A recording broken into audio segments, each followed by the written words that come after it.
Entonces, a partir de este momento les doy la bienvenida a nuestra segunda unidad sobre el perfil del estudiante virtual. Entonces les decía que ya he estado mirando los trabajos que ustedes realizaron y subieron en la unidad 1 del foro de discusión y trabajo colaborativo número 1. Una vez finalice de revisar todos los trabajos, pues les estaré avisando a todos, porque siempre toma un tiempo prudencial, y los invito a ingresar después de esta sesión ya a conocerse a su foro de trabajo colaborativo de la unidad 2. Entonces les decía que tuvimos algunas fallas en el sistema, el protocolo pues se nos eliminó varias veces, los foros que les mostré en el aula, en el salón virtual también se nos eliminó, pero finalmente gracias a la ayuda de nuestro helpdesk él pudo colocarlos de nuevo. Esperamos ya que para esta semana no tengamos esos inconvenientes. Se ha trabajado arduamente para esto y ya tienen a disposición de ustedes la semana, la del trabajo de la unidad número 2. Entonces, por favor, recuerden que el primer paso que deben hacer para la unidad 2 es ir al curso y mirar la guía de aprendizaje. La guía de aprendizaje es la que orienta las actividades y las gestiones que ustedes deben realizar. Entonces, bienvenidos y bienvenidas. Bien, por favor, me preguntan que en el foro de discusión y trabajo colaborativo de la unidad 2 yo les coloqué, hipervinculé un libro de los 7 hábitos de la gente altamente efectiva. Allí se encuentran unas indicaciones en donde ustedes deben realizar la planificación del tiempo, y esa planificación del tiempo precisamente la van a hacer con base en ese hábito 3 de organización del tiempo según Stephen Covey. Entonces, para que por favor lo miren, lo descarguen. Esos hipervínculos los pueden descargar a su computador cuando lleguen al recurso. Entonces ustedes van a encontrar que hay una flecha hacia abajo y todo lo pueden descargar. También les dejé la tabla de los roles que ustedes van a ejercer en el trabajo colaborativo para que ustedes también puedan ingresar. No, por favor, yo allí les digo que no hay que leer todo el libro, solamente les digo que hay que leer el tercer hábito. Ese mismo, dice profesora, una pregunta. Estoy un poco confundida porque no pude asistir al seminario con el doctor Iván. Ese mismo día en la noche también hay clase virtual con usted. No, las clases no se cruzan. Si o bien tienen conmigo o bien tienen con la profesora Natalia. Recuerden que con el doctor Iván solamente era un seminario introductorio que duraba miércoles y jueves de la semana pasada. A partir de esta semana, ya esta noche a las 7 de la noche, ustedes tendrán con la profesora Natalia Santi Esteban, por favor darle una miradita al curso de lenguaje académico. Ella también les dejo allí un video de bienvenida. Bueno, los que no pudieron asistir con el doctor Iván, recuerden por favor que todas las videoconferencias quedan grabadas. En ese caso pues no van a quedar en el curso de metodología y learning que estamos en estos momentos, pero ustedes van a ingresar después al curso de lenguaje académico y allí ustedes ubicarán las dos videoconferencias del doctor Iván. ¿Qué más me preguntan? Sí, del libro de los 7 hábitos de Stephen Covey, solamente el capítulo que yo les indico allí en en el foro colaborativo de la unidad 2, el tercer hábito de la organización del tiempo. Sin embargo, ese libro, cuando puedan, realmente vale la pena leerlo. Yo pienso que trae cosas que como seres humanos nos enriquecen, y además que es muy agradable de leer. Pero por ahora, para el trabajo de la unidad 2, solamente van a leer el hábito 3. Pueden complementarlo también con PDFs que hay de Stephen Covey y también con videos que hay en YouTube. ¿Qué más dice? No me sale en mi foro unidad 2 la opción responder, ya lo hice. Bueno, perdónenme un segundo. Sí, vi muy bien, Parmenio. Es correcto. Las videoconferencias del doctor Iván ya se encuentran en el curso de lenguaje académico y allá ustedes la pueden disfrutar. Fueron muy interesantes. Entonces, perdónenme un segundo, voy a compartirles pantalla para ingresar al foro que me dicen que no lo pueden previsualizar. Un segundo, por favor. Bueno, hay alguien que tiene, por favor, el micrófono abierto. Si es tan amable, lo cierra, porque pues estamos escuchando pues algunas sonrisas. Bueno, entonces voy a entrar aquí con el usuario como si fuera estudiante. Hay un por favor, hay un micrófono abierto en donde estamos escuchando sonrisas. Bueno, entonces aquí en estos momentos vamos a silenciar. En estos momentos estoy como el rol de estudiante para podernos ver mejor. Entonces, un segundo, abro una nueva página para no salirnos de acá y vamos a ir al foro de una vez antes de iniciar nuestra clase.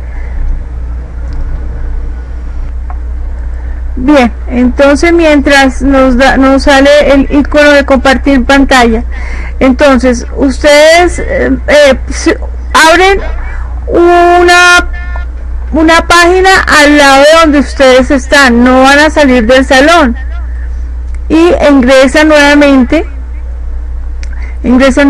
a su aula virtual y buscan el curso de metodología y learning.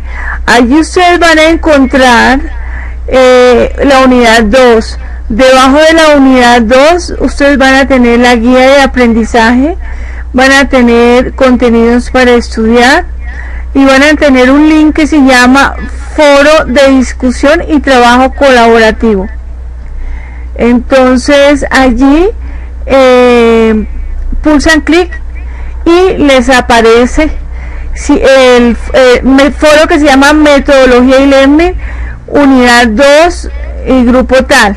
Si no lo llegan a ver inmediatamente, entonces en la parte superior izquierda hay que pulsar un clic en donde dice mensajes recientes. Entonces ahora lo van haciendo poco a poco y me dice Julián Hernández, me dice solo sale perfil del estudiante.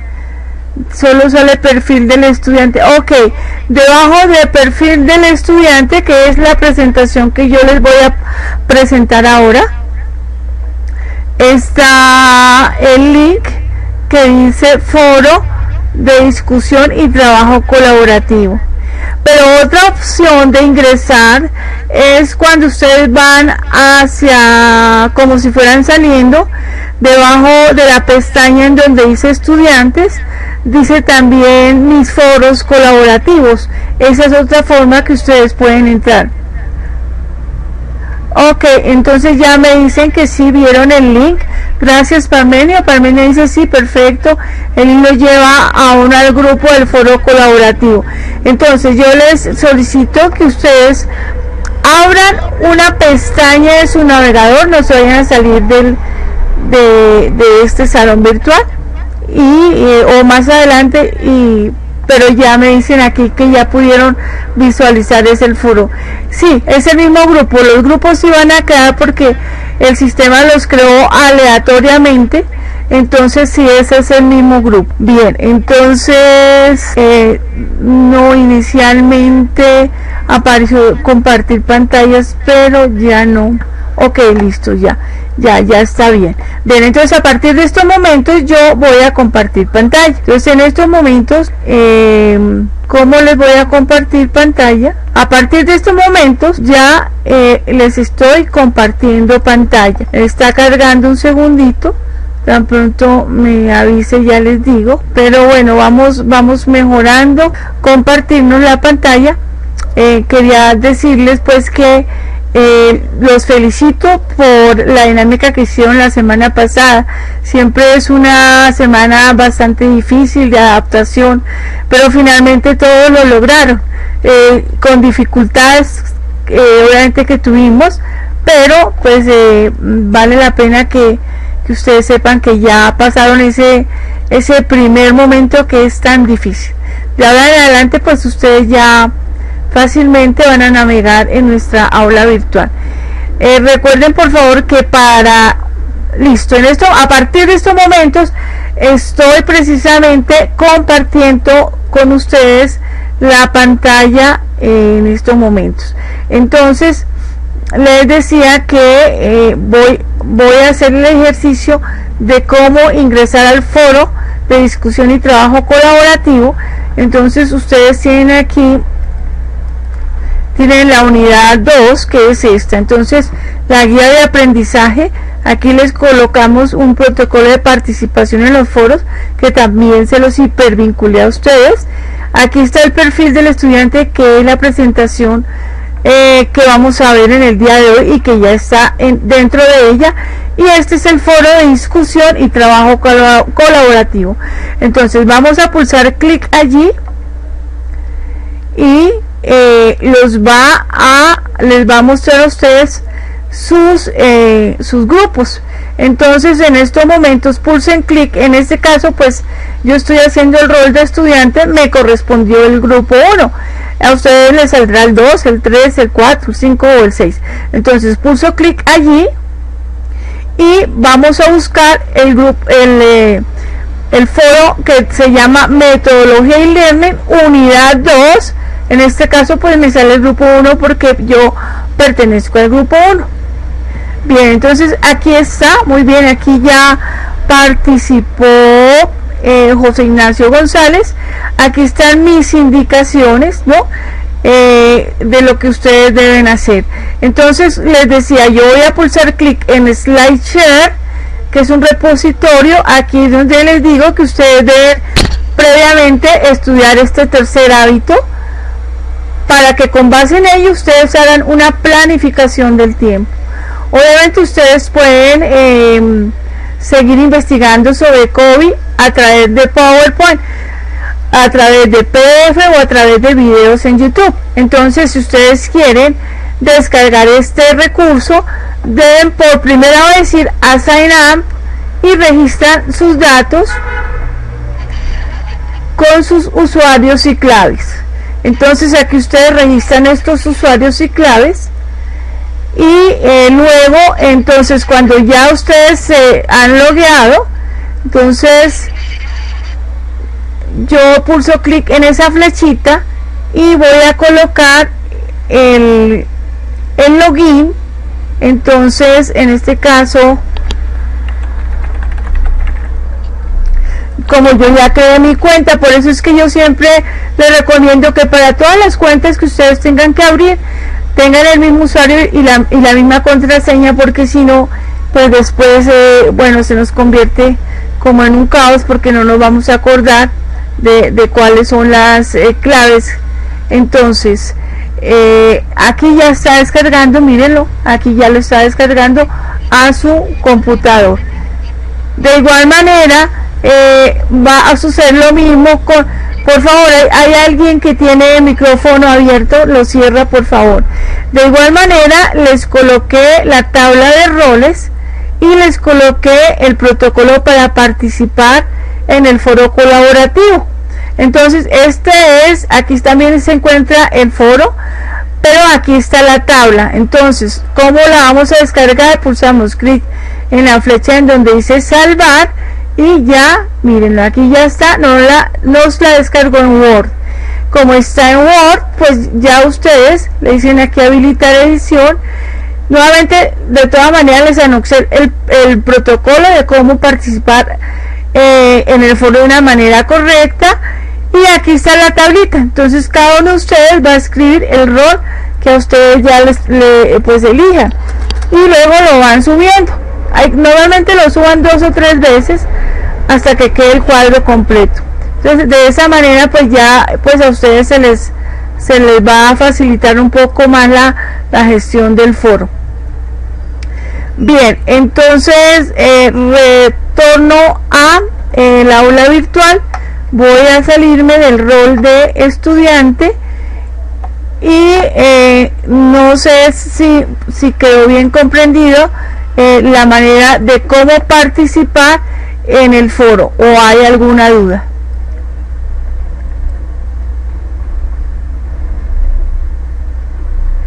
Bueno, entonces ok, voy a compartir nuevamente pantalla porque viene una pregunta en donde me dicen que ya ingresó, pero que no le sale el icono de responder. Entonces vamos a mirar, vamos un segundo por favor. Aquí está. Mira, para la pregunta que me acaban de hacer, yo aquí estoy haciendo el rol de estudiante. Entonces, su docente tutor, bien sea yo o bien sea su profesora Natalia Santi Esteban, que ingresa esta noche a las 7 de la noche. Entonces, el primer foro, el inicio del primer foro es el que comienza el docente tutor, en este caso el mío.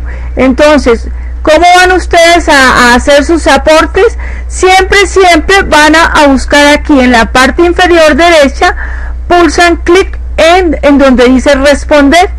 Por este responder, ustedes hacen sus aportes. Ahora, en la medida en que ustedes vayan colocando aportes, en esta parte superior, van a colocarse unos números 1, 2, 3, 4, 5, 6, 7. Entonces, ustedes se colocan en el último para poder encontrar este primer foro mío.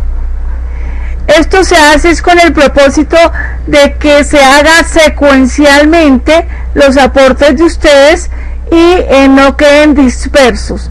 Ahora bien, si ustedes quieren aportarle a uno de sus compañeros, entonces por ejemplo en el caso de José Ignacio González, ¿cómo voy a hacer? Me ubico en el foro del compañero o de la compañera a la cual yo le quiero realimentar y pulso clic en responder. Entre otras cosas, quiero destacar los aportes que ustedes hicieron a sus compañeros, la realimentación. El estudiante Diego Felipe Rodríguez les hizo muy buenos aportes a ustedes. Allí en el primer foro les colocó un video tutorial de cómo descargar cualquier clase de video desde Google Chrome. Me parece que es muy interesante, ojalá todos lo pudieran ver. Bien, en este caso vamos a mirar que yo voy a pulsar clic en el foro de José Ignacio. Entonces voy a pulsar clic en este foro y lo voy a colocar. Por favor, siempre el protocolo es escribir el nombre de la persona, ¿no? José Ignacio, reciba un cordial saludo. O José Ignacio, muy bien, felicitaciones. Estoy colocando solamente un ejemplo porque y ahora, si en los foros, en el mismo foro llegara a haber dos personas con el mismo nombre, entonces ya habría que escribirle en esto el apellido correspondiente. Bueno, parece que la web está como un poquito lenta en estos momentos. Entonces ya está ingresando. Bien, entonces fíjense que ya, entonces En este caso pues yo estoy ingresando como soporte metodología y learning, estoy haciendo el rol de estudiantes para hacerme entender un poquito mejor con ustedes. Entonces fíjense que yo le estoy diciendo: José Ignacio, reciba un cordial saludo, felicitaciones, frente a lo que él nos escribió. Bien, ahora entonces retorno pues a mi aula virtual. Entonces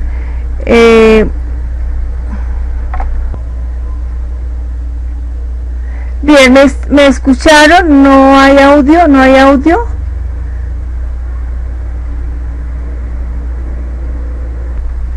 Bien, les estaba mostrando el foro colaborativo, no sé si ustedes lo vieron, cómo funcionaba. ¿Me escuchan?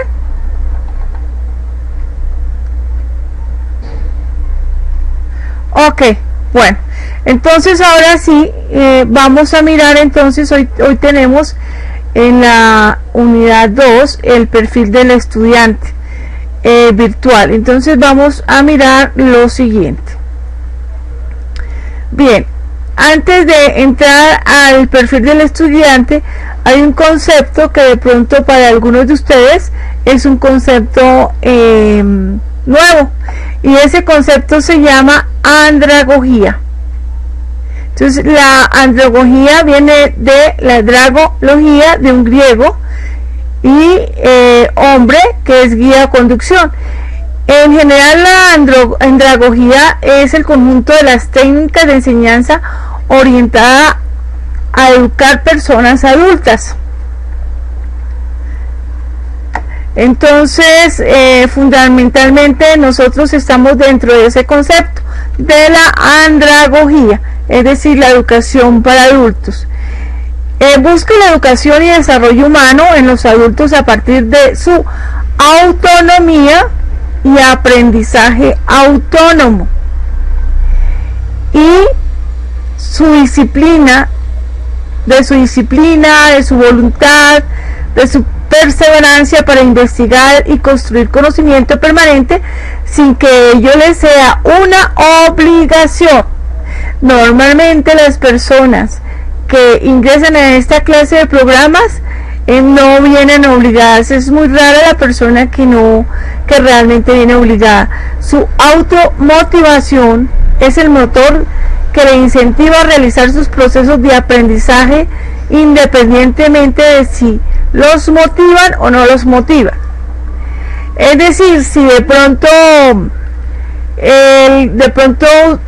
que no es el caso de Zion International University, tuvieran ustedes por ejemplo un docente que siempre los regaña, que siempre es como el ogro, que siempre es con amenazas.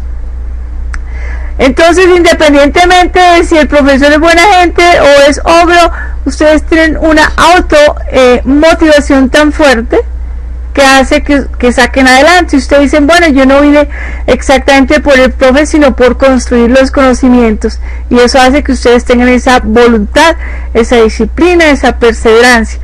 Me gustaría que colocaran por el chat si alguna de estas virtudes ustedes las tienen.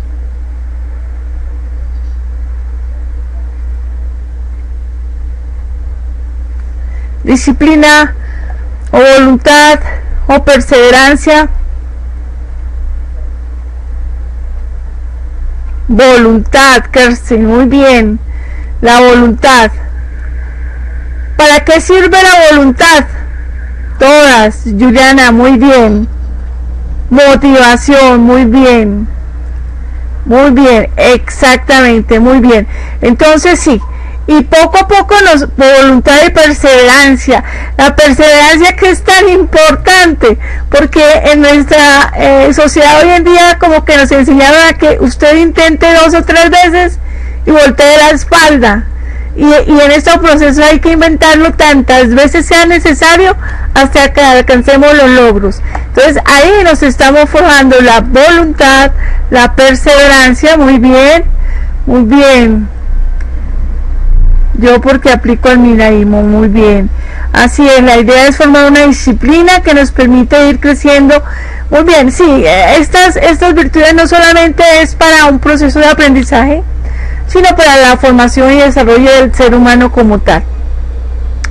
Entonces fíjense que para ustedes, para algunos de ustedes, este término de andragogía es precisamente nuevo en el día de hoy.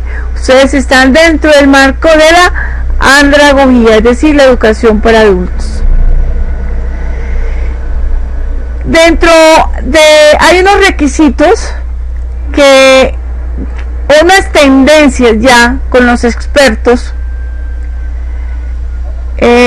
Bueno, si Judith tiene algún problemita, pero no nos dice qué clase de problema para poderle ayudar, o si no, le escriban un momentico a nuestro helpdesk. Entonces dice Judith tiene un problema, pero no nos dice en concreto qué problema. Entonces retornamos a nuestra presentación sobre el perfil del estudiante. De acuerdo pues con los estudiosos en las diferentes modalidades educativas, hay ciertas tendencias de acuerdo con los estudiantes, es decir, hay modalidad educativa presencial, hay modalidad educativa a distancia, que tienen encuentros presenciales periódicamente, y hay una modalidad educativa que es 100% virtual. Entonces la primera obviamente se llama presencial, la segunda se llama B-Learning porque es alternada con la plataforma virtual y los encuentros presenciales, y la tercera, que es 100% virtual, es e-learning. Entonces, de acuerdo con ello, hay una tendencia en la personalidad de los estudiantes virtuales. Entonces miremos este cuadro comparativo. Mientras que el estudiante presencial requiere al docente presencial para sentirse seguro de lo que aprende, el estudiante virtual, aunque cuente con el docente tutor, se apoya en su aprendizaje autónomo. El estudiante virtual busca, indaga, investiga, busca presentaciones en PowerPoint, busca videos, consulta bibliotecas virtuales. Obviamente el estudiante virtual tiene que hacer aún muchos más esfuerzos, porque los encuentros tutoriales no son todos los días, pero eso precisamente es lo que le diferencia el perfil entre el estudiante virtual y el presencial. No todas las personas tienen el perfil para ser estudiante virtual, no todos, infortunadamente. Entonces ustedes son unos privilegiados porque desde que nos están acompañando es porque tienen esas tendencias. La tendencia del estudiante presencial es que pregunta al docente permanentemente, y como les decía, el estudiante virtual indaga. Por favor, hay un micrófono abierto, por favor lo cierran porque nos está interrumpiendo con una música. El estudiante presencial se siente muy seguro con el docente, es decir, así el docente le haga videotutoriales, lo lleve de la manita, dice: no, yo prefiero mi docente presencial, yo prefiero ir a la universidad. Mientras que el estudiante virtual aprovecha todas las indicaciones del docente tutor para orientar su aprendizaje autónomo y su autonomía en investigación. Él pregunta, le escribe al tutor, le escribe a los compañeros, se apoyan en los trabajos colaborativos, es decir, es recursivo, busca de alguna manera solucionar la dificultad que tiene. El estudiante presencial se ciñe a un horario para cumplir con sus compromisos académicos, mientras que el estudiante virtual, su autonomía le orienta hacia un permanente fortalecimiento del aprendizaje. Él siempre está indagando, mirando qué más encuentro para complementar y participar. La idea es que ustedes, en la medida en que ustedes tienen tanto en la guía de aprendizaje como en los contenidos generales, tienen los temas que vamos a ver en cada unidad, Entonces la idea es que ustedes de pronto vayan investigando para que puedan también aportar y podamos también escucharlos. Normalmente el estudiante presencial tiene una tendencia a depender de los demás, siente más seguridad, mientras que el estudiante virtual es independiente, autónomo, recursivo, tiene disciplina, voluntad y perseverancia. Entonces esas son pues algunas de las características. Aquí tenemos otras. El estudiante presencial en ocasiones tiene dificultad para adaptarse a diferentes situaciones, mientras que el perfil del estudiante virtual se adapta más fácilmente a las situaciones y modificaciones repentinas.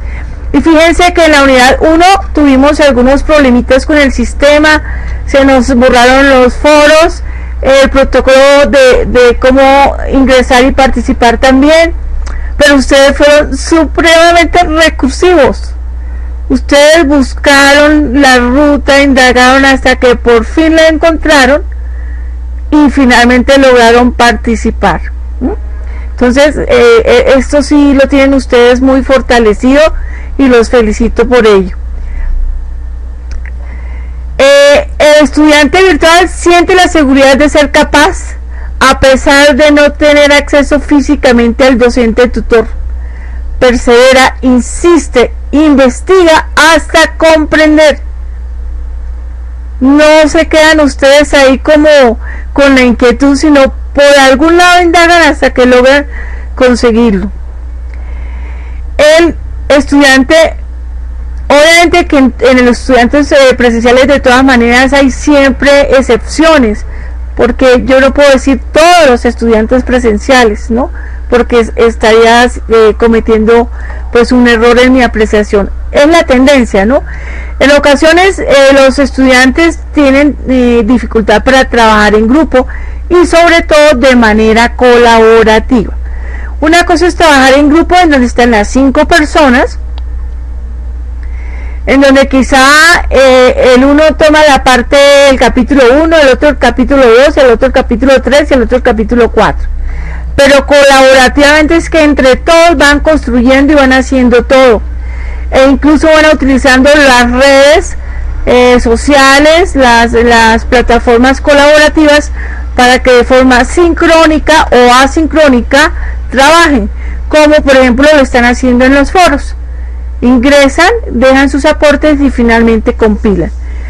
Mientras que el estudiante virtual sí valora muchísimo los trabajos colaborativos con sus compañeros, se apoyan mutuamente. Es algo que valoro y que me ha gustado de ustedes, que se apoyaron todos, mutuamente se apoyaron, dentro del mismo foro hacían inquietudes, el otro le asesoraba, le ayudaba, la otra le decía no, sigue adelante, no te preocupes. Y me gustó muchísimo esa solidaridad que ustedes tuvieron en el foro de la unidad 1. En la tendencia del estudiante presencial, su motivación está basada en el reconocimiento social y en el contacto consuetudinario con sus compañeros, es decir, en el contacto seguido con los compañeros. Mientras que en el estudiante virtual hay una tendencia que su motivación está basada en su fundamentalmente automotivación, independientemente de si lo motivan o no. Tiene la capacidad de trabajar solo por tiempos prolongados, porque fíjense que nuestros encuentros no son todos los días, que los encuentros en los tutoriales no todos están todo el tiempo en los foros. Entonces esto sí es una de las fortalezas, que la tendencia del estudiante virtual tiene esa capacidad de trabajar solo, autónomamente. Hay muchas personas que dicen no, si yo no tengo mi grupo de trabajo, si no tengo mis compañeros al lado, no puedo trabajar, no puedo estudiar. Vamos a mirar ahora las necesidades del estudiante virtual. Entonces, primero, ustedes deben reflexionar exactamente cuáles son las razones por las cuales eligieron estudiar un programa virtual. ¿Cuáles son esas necesidades?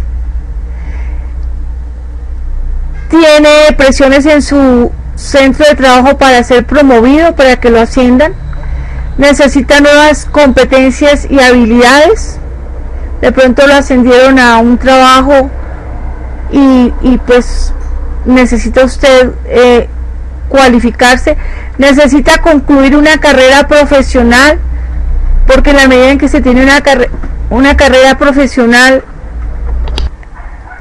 de ese accidente. También vamos a mirar entonces que tenemos el lóbulo frontal, es decir, que está hacia la frente. Entonces, en el lóbulo frontal, él se encarga de solucionar problemas, de razonar, de pensar. Nosotros a nivel general tenemos algo que se llama la neocórtex o corte cerebral, que es la gran diferencia con los animales. La corteza cerebral o el neocórtex es lo que nos diferencia de los animales, porque es precisamente lo que nos hace ser seres pensantes, seres racionales. Entonces les decía que este lóbulo frontal es importantísimo. A veces las personas, o sobre todo a veces los niños o las personas de adultos mayores tienen golpes en este sector de la frente frontal, y a veces después ya su razonamiento es bastante difícil. Bien, tenemos otra partecita más arriba, que es la que maneja toda la parte de la personalidad, de las emociones. Eso no quiere decir que si la persona es demasiado emocional e impulsiva no pueda aprender a controlar sus emociones, porque desde la neurofisiología está comprobado de que sí es posible que el ser humano aprenda a controlar sus emociones, salvo que clínicamente se ha declarado que esta persona no está en capacidad para hacerlo. Y también tenemos la parte motora se refiere a la parte de los movimientos. Aquí en el lóbulo parietal tenemos toda la parte de sensorial, es decir, aprendemos y el conocimiento llega a través de los diferentes sentidos, ¿no? De los órganos de los sentidos. Y en esta parte del lóbulo temporal tenemos la audición, el lenguaje y la dicción de hablar. Entonces fíjense que cada parte del cerebro tiene una función específica que está muy de la mano con los procesos de aprendizaje del cerebro, del ser humano. En la parte de abajo tenemos ya lo que se llama el cerebelo, que controla el equilibrio y la coordinación, y el tronco cerebral, que controla todas las funciones corporales básicas, ¿no? Bien, entonces esto es importante que nosotros lo tengamos en cuenta, porque en ocasiones ustedes van a ver que hay personas que de pronto se les tienen mucha dificultad para el aprendizaje. Entonces lo primero que se procede es a que el médico lo examine y se descarte en principio cualquier disfunción física del cerebro. Ya cuando después se determina pues que la persona fisiológicamente está bien, entonces ya se habla, pues puede ser un bloqueo de orden emocional, psicológico, y se entra pues a un apoyo psicológico o psicopedagógico para mirar estrategias de aprendizaje según sea el caso. Entonces también es importante tener en cuenta que nosotros tenemos dos hemisferios cerebrales, uno es el hemisferio izquierdo y otro el hemisferio derecho. Entonces este es el hemisferio izquierdo, que se encarga del razonamiento, del lenguaje, ¿no? Del lenguaje escrito, de la habilidad científica, de la habilidad numérica y el control de la mano derecha. Entonces es invertido, ¿no? Izquierdo maneja la derecha. Y en el hemisferio, vamos a ver si lo puedo aumentar un poquito. En el hemisferio derecho tenemos toda la parte de la intuición, de la imaginación, del sentido artístico, del sentido musical, de la percepción tridimensional, es decir, en 3D, lo que se llama hoy 3D, y el control de la mano izquierda. Entonces esto es muy interesante entenderlo, muy importante entenderlo, porque los hemisferios también tienen que ver con nuestro aprendizaje. A veces nos encontramos con personas que son personas que por ejemplo son izquierdas, y a estas personas izquierdas, por ejemplo, en nuestra sociedad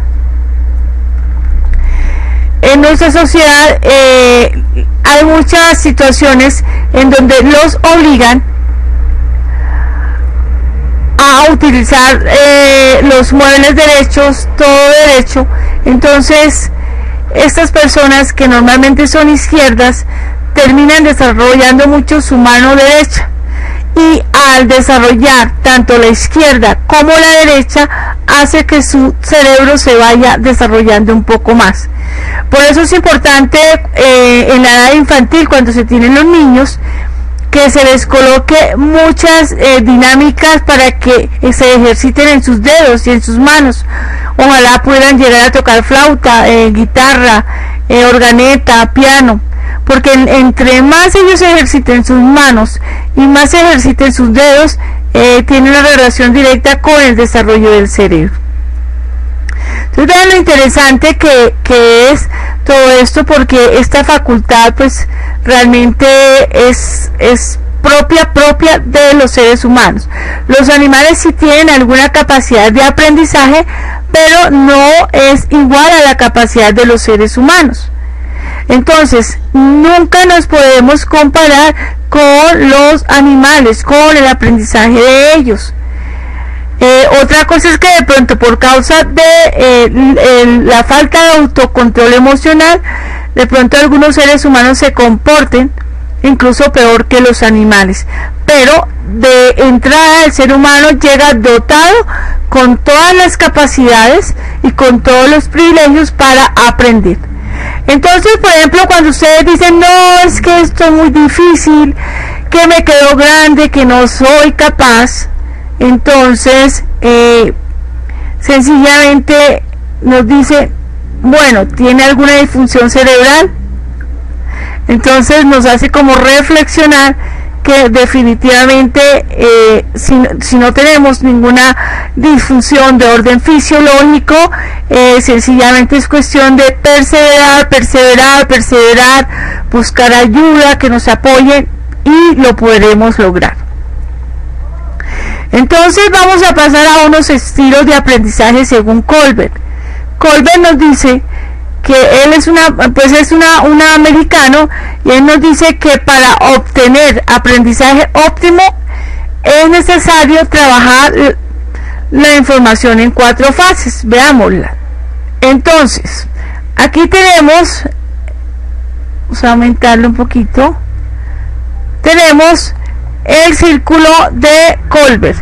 Entonces él nos dice, mire, hay unos estilos que yo llamo acomodador y que llamo divergente, que a ellos les gusta aprender más por la percepción y les gusta estar entre la experiencia concreta y la percepción. Recuerden que para percibir nosotros lo hacemos a través de los órganos de los sentidos, ¿no?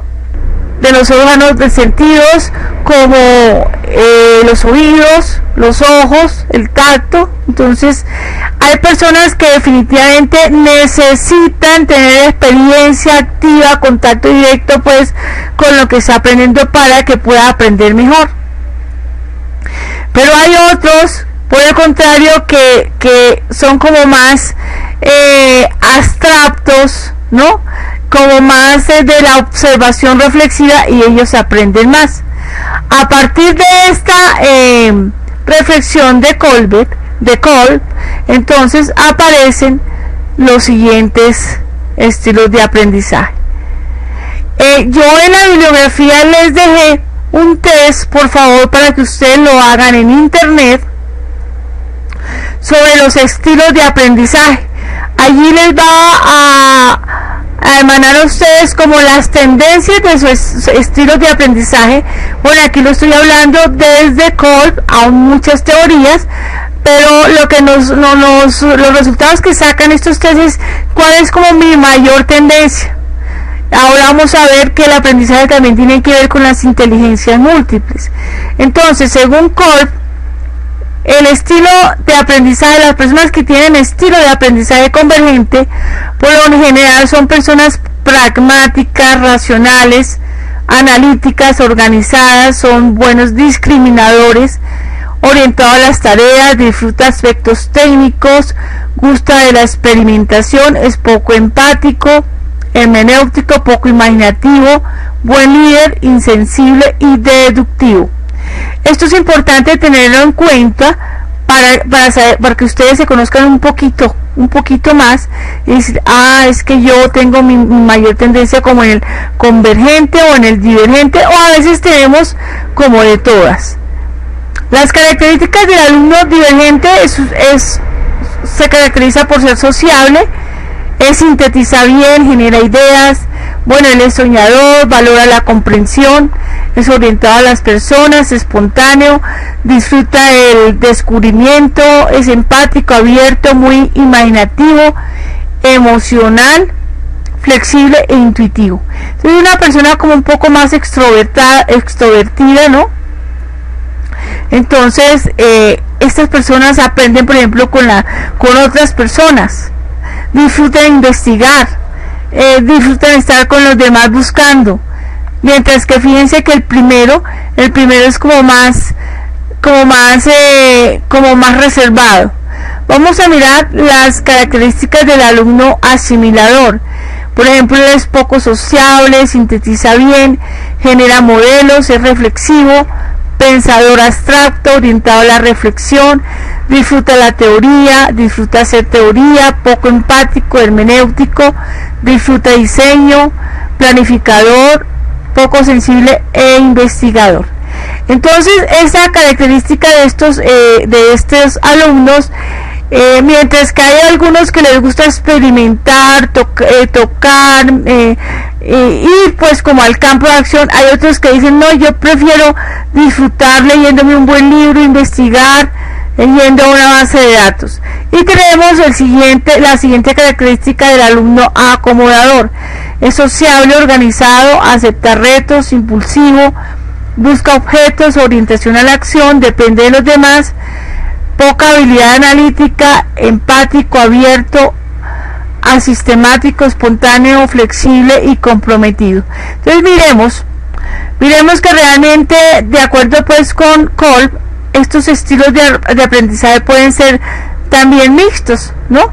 Entonces, lo que aquí en realidad yo quiero hacer énfasis es que cada uno de ustedes y yo tenemos un estilo de aprendizaje, y ese estilo de aprendizaje ustedes deben identificarlo, ser conscientes de él, porque para algunos, por ejemplo, su estilo de aprendizaje es indagar, experimentar, ir a la fuente, pero en cambio para otros es más bien de observación, de análisis, de lectura, de crítica, y eso hay que tenerlo muy en cuenta, sobre todo cuando se trabaja con otros compañeros en los grupos de trabajo.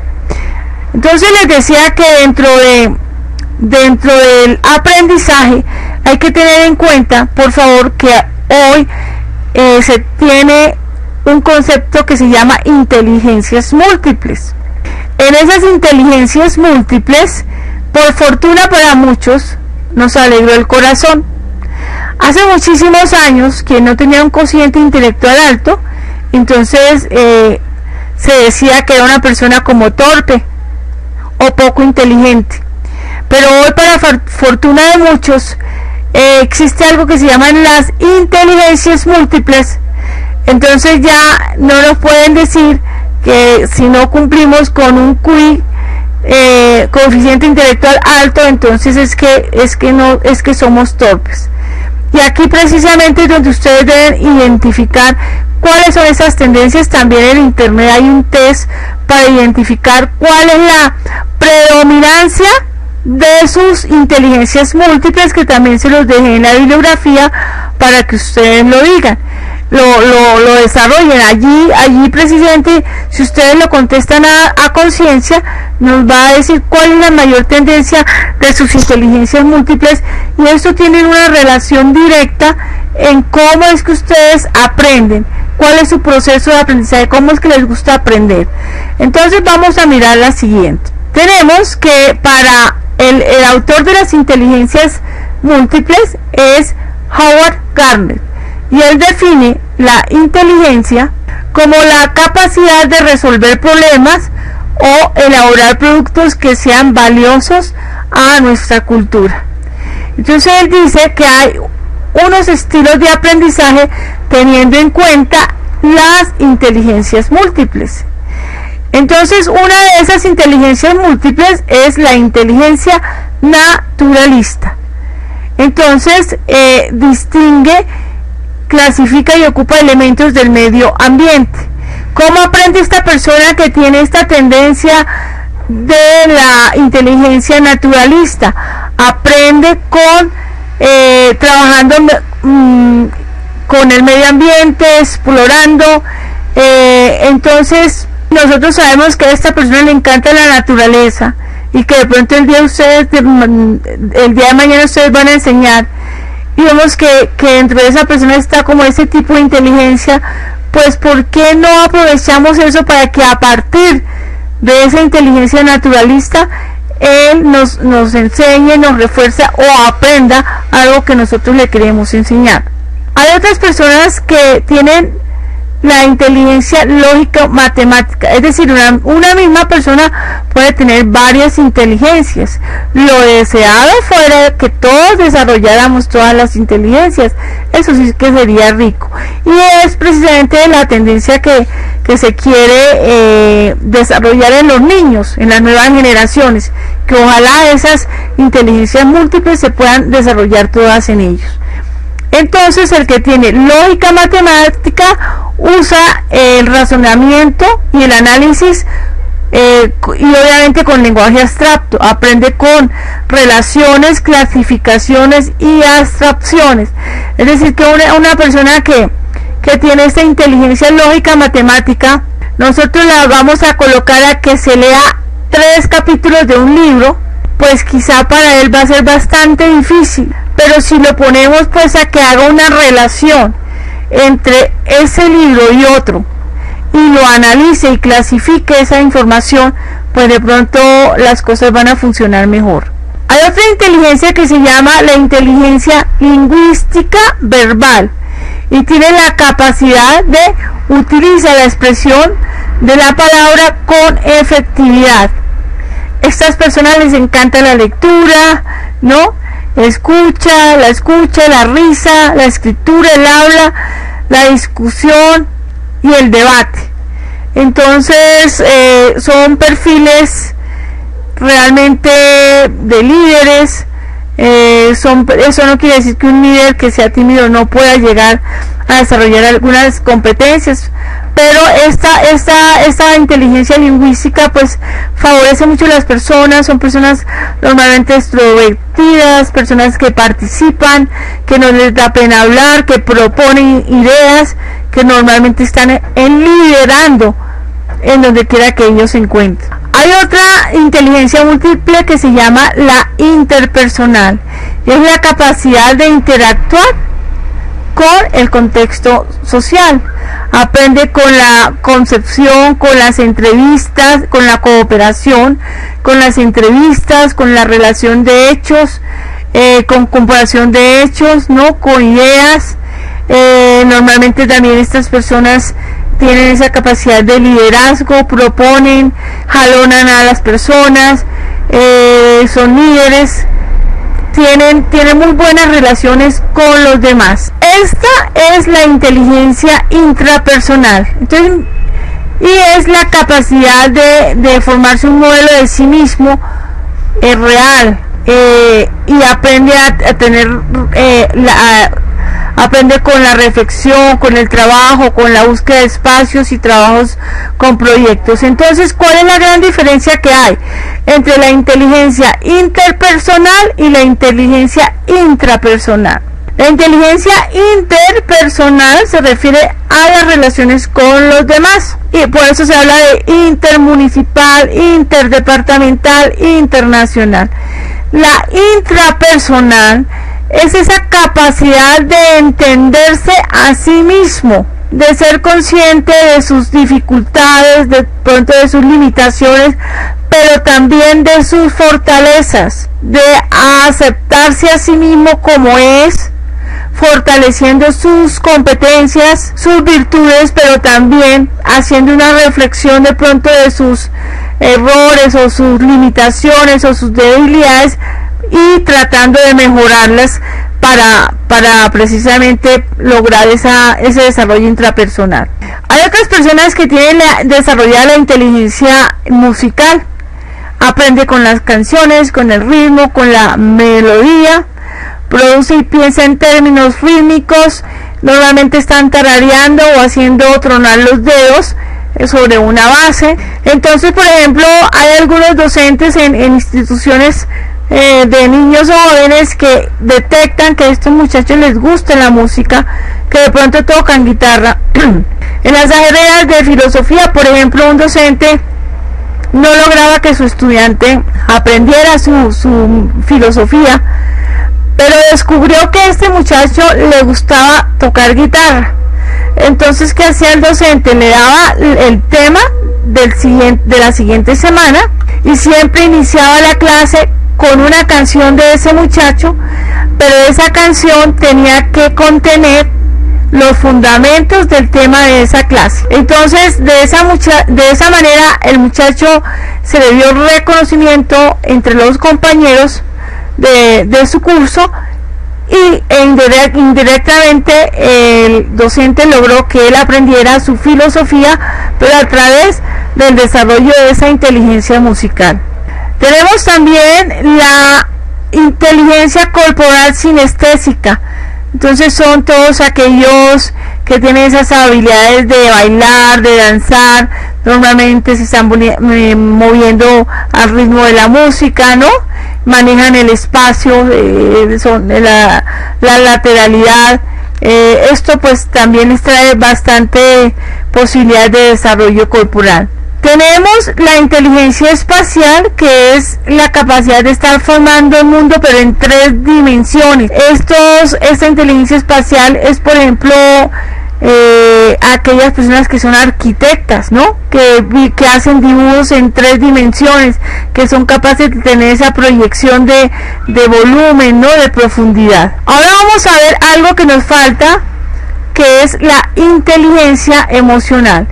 Es decir, lo que acabamos de ver hasta el momento se llamó las inteligencias múltiples de Gardner. Recuerden que como parte del trabajo autónomo, pues ustedes refuerzan estos conocimientos, nosotros abrimos ventanitas y ya ustedes profundizan en ellas. Y realmente esto pues no solamente hace parte de el perfil del estudiante virtual, de la formación, sino a nivel general funciona, tanto en niños, jóvenes como en adultos. Tenemos otro concepto que se llama la inteligencia emocional de Goleman. Y entonces él nos dice, mire, para que usted tenga inteligencia emocional, primero debe desarrollar unas competencias o unas habilidades que se llaman la autoconciencia. Es decir, ser consciente de mis actos, cómo yo actúo con los demás. ¿Los respeto o por el contrario siempre estoy agrediéndolos y siendo yo el primer lugar y los demás el quinto y el sexto? Entonces dice Daniel Goleman, hay que empezar a tomar conciencia de cómo son mis comportamientos, primero consigo mismo, pero también con las personas con las cuales yo vivo a mi alrededor y en los ámbitos que yo frecuento, la universidad, ¿no? El trabajo, etcétera. Empezar a tomar conciencia, escribir esos comportamientos que yo tengo, analizarlos y mirar cuáles puedo empezar entonces a modificar. Goleman también nos dice, mire, hay que tener una autorregulación. Es decir, que nosotros no podemos darle rienda suelta a nuestras emociones. La emoción precisamente son reacciones súbitas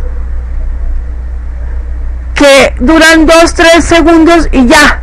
Entonces sucede algo, las personas emanan un grito, ¿no? O como que su parte emocional se sale pues de la cordura, y entonces llora, grita, se desespera. Entonces Goleman dice: no, en la inteligencia emocional es importante que usted tome control de las emociones. No es que las emociones lo controlen a usted, sino que usted tome control de las emociones. Entonces para ello dice: respire profundo. Es mejor que no hable en el momento. Si usted, por ejemplo, se encuentra de mal genio, mejor no hable, mejor incluso váyase al baño. Es mejor que se esté un rato allá si ve que no puede contenerse de pronto sus emociones para hablar de pronto cosas impulsivas que en sano juicio no las hablaría. Hay otro tipo de... Por favor, cerramos. Jenicel Peña, cerramos por favor el micrófono. Nos dice también Goleman que hay otro factor dentro de la inteligencia emocional, y es la motivación, que nos impulsa, que nos lleva precisamente a actuar de esa manera. Pero también nos dice: mire, tenga control de sus emociones, porque así a usted no le guste algo, o si de pronto su jefe acaba de insultarlo, pues tenga autocontrol y pues no entable más bien una contienda con él, porque lo más probable es que pueda perder su trabajo. Nos dice también dentro de la inteligencia emocional que hay que desarrollar algo que es la empatía. La empatía es como ponernos en los zapatos del otro, como ponernos en la situación del otro. Si eso me estuviera pasando a mí, ¿qué? ¿Cuál sería mi actitud? Aunque comprender la situación, ser empáticos, ponernos en la situación del otro, no necesariamente quiere decir que nosotros estemos de acuerdo con él, ¿no? Eso hay que tenerlo muy en claro. El ser empáticos, comprender al otro, ponernos en los zapatos del otro, en la situación del otro, no necesariamente quiere decir que nosotros le aplaudamos o estemos de acuerdo con él. Y hay otro aspecto fundamental que nos dice Goleman: mire, para que usted sea emocionalmente inteligente, necesita tener unas habilidades sociales. Es decir, saber interrelacionarme con los demás, saber callar en el momento oportuno, pero también hablar en el momento oportuno, pero aprender a decir sí en un momento determinado, pero también aprender a decir no en otro momento determinado. Y ese no, yo lo puedo decir con respeto. Primero, tener el valor para decir no, gracias, tener esa consideración para decir no, pero también decirlo con firmeza y con respeto. Entonces, de esa manera nos dice Goleman: mire, con estos elementos usted puede desarrollar esas competencias de inteligencia emocional. Veamos que hay muchas personas que a nivel intelectual son muy brillantes, excelentes. No sé si ustedes se han encontrado con ello, pero resulta que esas personas, a pesar de tener tanta lucidez intelectual, a pesar de tener tantos títulos, tantas maestrías, incluso doctorados, no son emocionalmente inteligentes. En esta época, en los colegios a los niños se les está trabajando esa parte de la inteligencia emocional, pero a nosotros como adultos pues ya nos toca empezar a hacer ese análisis y a trabajar para no ser solamente inteligentes académicamente, sino que también necesitamos desarrollar las competencias de inteligencia emocional. Esto es importante, que si les llama la atención, pues ustedes lo retomen a Goleman. Obviamente todos los autores, ustedes retoman los que ustedes consideren que de acuerdo con sus criterios, convicciones, creencias consideran que pueden retomar. El resto pues los dejan pasar, los dejan seguir. Yo siempre acostumbro a decirle a mis estudiantes que pues hay que retomar lo que ustedes consideren que les sirve, el resto lo dejan pasar, porque pues no podemos estar como recortando los libros con aquellas cosas que no nos agrada. Pero sí, estos autores que les he mencionado tienen bastante aportes para el desarrollo profesional, pero también para el desarrollo personal, no solamente de ustedes, sino de quienes los rodean. Entonces, hablábamos hace unos minutos que es de la dependencia y de la independencia. Y vuelvo precisamente a retomar el autor de Los 7 hábitos de la gente altamente efectiva, de Stephen Covey, y él nos dice, mire, el ser humano empieza por ser dependiente. Necesitamos para el otro para conseguir lo que queremos. Obviamente desde que nacemos, si no dependemos de nadie, pues lo más probable es que ya no existiéramos. Pero ya cuando se llega a cierta edad, a cierto grado, entonces el ser humano dentro de su desarrollo avanza a algo que se llama la independencia. Mientras estamos aquí en la dependencia, pues normalmente dependíamos pues de los papás o de los adultos quienes nos educaron. Pero ya tomamos un paso más adelante hacia la independencia y conseguimos lo que queremos gracias a nuestro esfuerzo.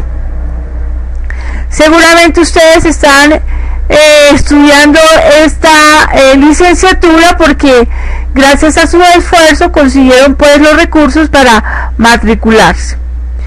Entonces, esto es importante, que no solamente debemos llegar a la independencia, sino que el Covey llama esto un continuum de madurez hasta llegar a la interdependencia. La interdependencia es combinar nuestros esfuerzos con los esfuerzos de los otros para lograr un éxito mayor. En esta interdependencia es cuando ya la persona, bien sea profesional o no, quiere proyectarse al servicio de la comunidad, quiere trabajar por los demás, quiere ofrecer parte de lo que tiene, de lo que sabe o de su profesión o de su oficio, quiere ofrecerlo a los demás para la humanidad y para el mejoramiento de la calidad de vida.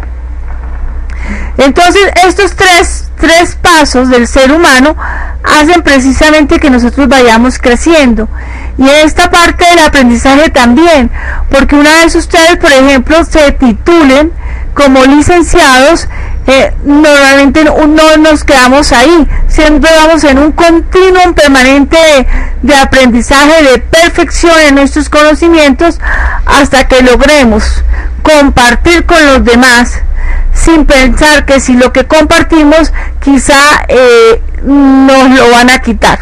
Yo estoy convencida que el ponqué, pues la torta alcanza para todos. Entonces cuando ya se llega a ese momento de la interdependencia, es porque ya hemos llegado a un grado de madurez y podemos poner al servicio de los demás, no necesariamente cobrando el conocimiento o los aprendizajes que hemos tenido. Obviamente que si estudiamos nuestra profesión, pues la idea es que cobremos por nuestro servicio, ¿no? Para el mejoramiento de nuestra calidad de vida. Pero aquí en la parte de interdependencia es cuando ya nos volvemos voluntarios y apoyamos ciertas comunidades para ayudarles a crecer. Bueno, me excusan, no sé por qué la pantalla compartida no funcionó hoy, pero vamos a retomar un poquito la parte de la autonomía del aprendizaje. La autonomía en el aprendizaje es aquella facultad que le permite al estudiante tomar decisiones que le conduzcan a regular su propia aprendizaje en función de una determinada meta, un contexto o condiciones específicas de aprendizaje. Esto lo dice Moneredo y Castelló. De ahí que yo les decía en diapositivas anteriores que es necesario saber cuál es nuestra prioridad, por qué nosotros estamos aquí, cuáles son nuestras necesidades. Por tanto, una persona autónoma es aquella cuyo sistema de autorregulación funciona de modo que le permite satisfacer exitosamente tanto las tendencias internas como las externas que se plantean. Es decir, nosotros, para precisamente saber cómo vamos a manejar nuestra autonomía en el aprendizaje, debemos tener muy en claro cuáles son nuestras necesidades, cuáles son nuestras prioridades, para que de acuerdo con ella nosotros podamos planificarnos y atender tanto esas necesidades de automotivación como de motivación. El aprendizaje autónomo depende del grado de madurez emocional de quien aprenda. Fíjense que ya vimos anteriores aspectos, ¿no? Entonces implica cierto grado de independencia y autonomía para decidir el tiempo que dedica para realizar su proceso de aprendizaje. Entonces allí precisamente es porque decide hacerlo, porque quiere hacerlo, pero tenemos que ser consecuentes con las decisiones que tomamos. Si decimos sí decidió hacerlo, entonces tenemos que dar otro paso. Si yo digo sí, ese sí, ¿qué me exige? ¿No? Porque me exige voluntad, disciplina, crear tiempos, de pronto dormir una hora menos o acostarme una hora más tarde, de pronto no ir todo el domingo pues a pasear, sino de pronto una mañana o una tarde. Estas personas del aprendizaje autónomo tienen la capacidad de autocontrol de sí mismo. Miren que aquí dentro del perfil del estudiante virtual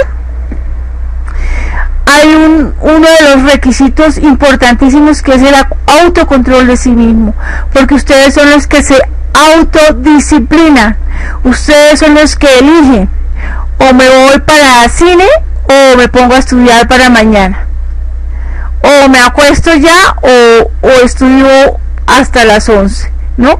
Entonces tiene la capacidad de autocontrol de sí mismo, de administrar el tiempo, de sacrificar algunos espacios para dedicar más tiempo a su aprendizaje, y dentro de sus virtudes está la disciplina, voluntad, perseverancia, capacidad de investigación y trabajo autónomo. Entonces, para ver uno de los factores de motivación, ya lo hemos tocado a lo largo de esta presentación. La motivación viene del latín motus, que significa causa o movimiento. La motivación puede definirse como un señalamiento o énfasis que se descubre en una persona hacia un determinado medio de satisfacer una necesidad, creando o aumentando con ello el impulso necesario para que ponga en obra ese medio o esa acción, o bien para que deje de hacerlo. Entonces, por favor, por el chat yo los invito. ¿Cuántos de ustedes, por ejemplo, desearon tener un celular o un dispositivo móvil y ya lo tienen? Por favor, escriban en el chat cuántos, quiénes. Ok, muy bien. Nora WhatsApp, muy bien. Kirsten. ¿Quién más? Jericel, Viviana Roa, muy bien. Bueno, ahora a ustedes mismos que me han escrito, les voy a hacer la siguiente pregunta. En estos momentos, anhelan y desearían tener un celular con las mismas características del que anhelaban, ¿sí o no? Jaime Eduardo, no. No. Paola dice que no. Jaime Eduardo dice que no. Kirsten dice que sí. Bueno, muy bien, gracias. Entonces, en general, ¿qué sucede? Cuando hay motivación de algo es porque hay una necesidad de ese algo. Los que me escribieron al comienzo, cuando anhelaban ese celular o ese dispositivo móvil, lo anhelaban y su motivación era quizá que les pagaran lo de su trabajo a fin de mes, o que alguien les regalara ese dinero para comprarlo. Ya cuando ustedes lo obtuvieron, entonces fíjense que la gran mayoría dice, no, ya no deseo ese. ¿Por qué? Porque esa necesidad de tenerlo ya dejó de ser necesidad porque ya la tiene. Es decir, detrás de la motivación hay una necesidad de satisfacer algo. Si yo, por ejemplo, tengo la motivación de comprarme un vehículo X marca, entonces ahorro, busco la manera de cómo comprarlo, ya lo compré. Cuando yo lo compré, pues seguramente no anhele el mismo vehículo, quizá anhele la misma marca, pero de pronto con algo más que le han colocado. Sí, Parmenio dice, es solo moda. Sí, tienes toda la razón, a veces andamos detrás de la moda. Bien, eso era para explicar un poquito lo de la motivación. Detrás de la motivación hay una necesidad. El que es soltero o soltera, la motivación es conseguir su príncipe azul, tener un matrimonio, tener unos hijos. Pero ya cuando se casó, pues ya no le motiva tener otro esposo u otra esposa, por lo menos en nuestra cultura, ¿no? Entonces, por ejemplo, rápidamente, alguien que quiera participar, ¿qué los motivó a estudiar la licenciatura en lenguas sagradas y estudios religiosos? A ver, Parmenio nos va a compartir. Adelante, Parmenio. Hola, Parmenio, sí, lo escuchamos, adelante. Bienvenido, Parmenio, muchas gracias. Muy bien, Parmenio, felicitaciones. Fíjense que aquí hay una motivación que es por gusto, por conocer el origen, ¿no?, de las lenguas sagradas. En el chat nos dice el conocimiento de otras religiones y lenguas sagradas y orígenes como complemento a la labor espiritual que realiza. Muy bien, entonces fíjense que otros tendrán como de pronto que sea complemento para su carrera profesional que ya tiene. Bien, entonces seguimos avanzando y vamos a lo que es la automotivación. Entonces, como hablábamos en la diapositivas anteriores, la automotivación es precisamente algo que viene de adentro, ese deseo interno, ese deseo que nos dice, sí, yo quiero hacerlo. Pueda que a ustedes se les presenten cualquier cantidad de dificultades, pero siempre lo llevan ahí como escondidito, y en la primera oportunidad que ustedes vean que pueden hacerlo, ingresan precisamente a hacerlo. Entonces, esa aunque la motivación externa, es decir, que las personas de externas lo motiven, que lo lleven a salir adelante, es muy importante para que las personas se sientan bien consigo mismas y sigan adelante con lo que hacen. Realmente el peso fundamental lo tiene es la